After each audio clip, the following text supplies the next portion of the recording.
Albert Einstein grew up in a middle-class family. When he was born, his family was scared that something was wrong with him. He had very large and misshapen head, but fortunately within the first few weeks the shape of his head became normal. But their worries didn't stop there.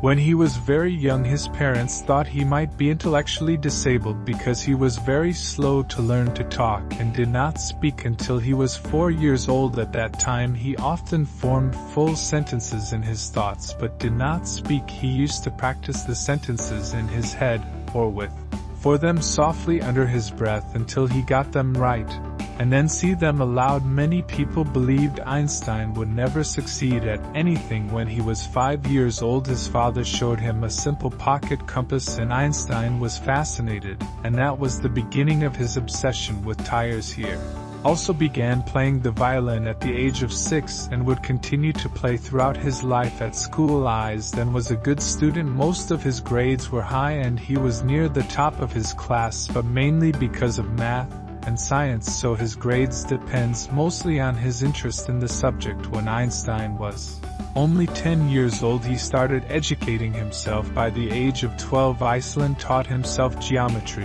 and by the age of 15 he mastered calculus, but he hated the discipline and rigid style of the teachers, so he dropped out of school at the age of 15 and left Germany to avoid military service. His parents were worried that their son became a school dropout with no employable skills and not very promising future, but Albert Einstein did not quit his education. He applied to the Swiss Federal Institute of Technology, and believe it or not, he failed the entrance exam.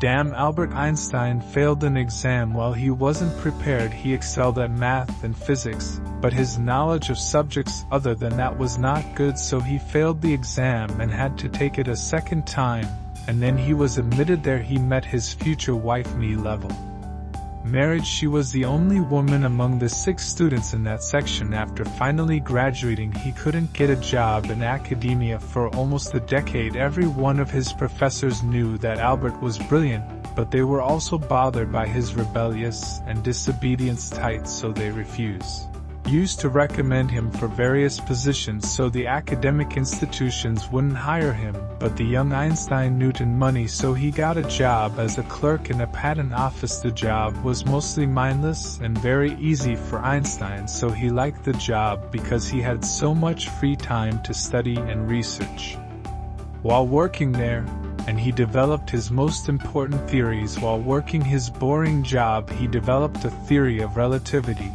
and the world's most famous equation. Einstein was nominated for a Nobel Prize but did not receive it until 11 years later. Albert Einstein became the most influential physicist of the 20th century. His research changed the world. He wrote hundreds of books and was also a great philosopher. So there's so many things to be learned. I have no special talent. I'm only passionately curious, so follow your curiosity, whatever that is.